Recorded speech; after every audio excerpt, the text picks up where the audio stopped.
আসসালামু আলাইকুম। কেমন আছেন সবাই? আর কিছুদিন যাবৎ এত বৃষ্টি হচ্ছে, তার সাথে সাথে আমারও একদম ঠান্ডা লেগে গলা বসে গিয়েছে। তারপরও একটু বের হলাম, কারণ কয়েকদিন যাবৎ একদমই বের হতে পারছি না। ওয়েদার খুবই খারাপ হয়ে আছে, যখন তখন বৃষ্টি হচ্ছে।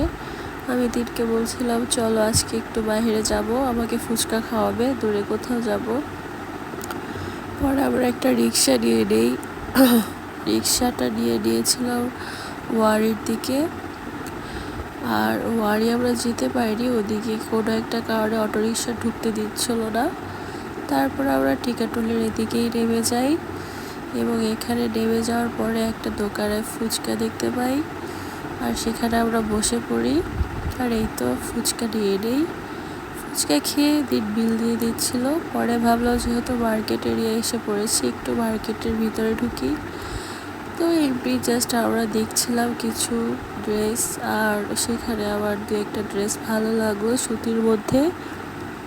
আসলে যতই ড্রেস থাকুক মেয়েদের, যখন তারা হাতের কাছে পায় তারা নিয়েই নেয়।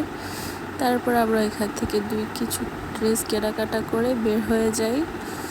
বের হয়ে একটা রেস্টুরেন্টে চলে আসি, কারণ এই রেস্টুরেন্টটা একদম হাইওয়ে সাইডেই পড়েছে।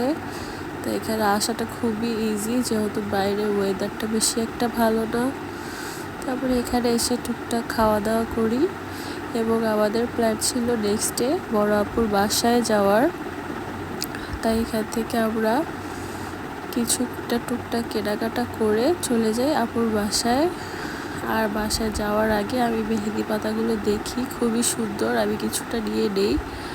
আর এই আঙ্কেল আমাকে পাতাগুলো সবগুলো গুছিয়ে দিচ্ছিল যা যা নিয়েছি। তারপর এই তো আপুর বাসায় চলে আসি, আর এসে দেখি আপু আমাদের জন্য স্যুপ করেছে, চিকেন ফ্রাই করেছে, অর্থন করেছে। কিন্তু আমরা অলরেডি খেয়ে এসেছি, তাই আমি খেতেই পারছিলাম না। তারপর আর অনেক মজা করে আম খাচ্ছিল। ও যখন কিছু খায় আমার দেখতে খুবই ভালো লাগে। আপু অনেক বলছিল কি খাবে বলো, তাই আমি বললাম যে আমার পেট খুবই ভরা, তুমি আমাকে একটু কোল্ড কফি করে খাওয়াও।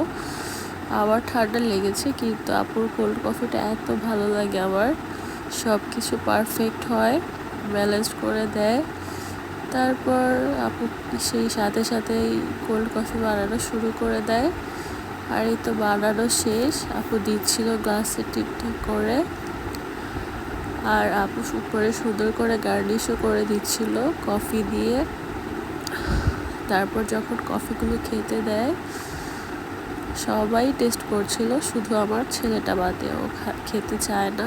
তারপর আমি একটু খেয়ে দেখলাম অনেক টেস্টি হয়েছে, আর যেহেতু অনেক রাতও হয়ে গিয়েছিল, তাই তাড়াতাড়ি খেয়ে আমরা আবার বের হয়ে যাই। এরকম লাল লাইট দেখতে দেখতে বাসায় চলে আসি। আজকে এই পর্যন্তই, ভালো থাকবেন সবাই।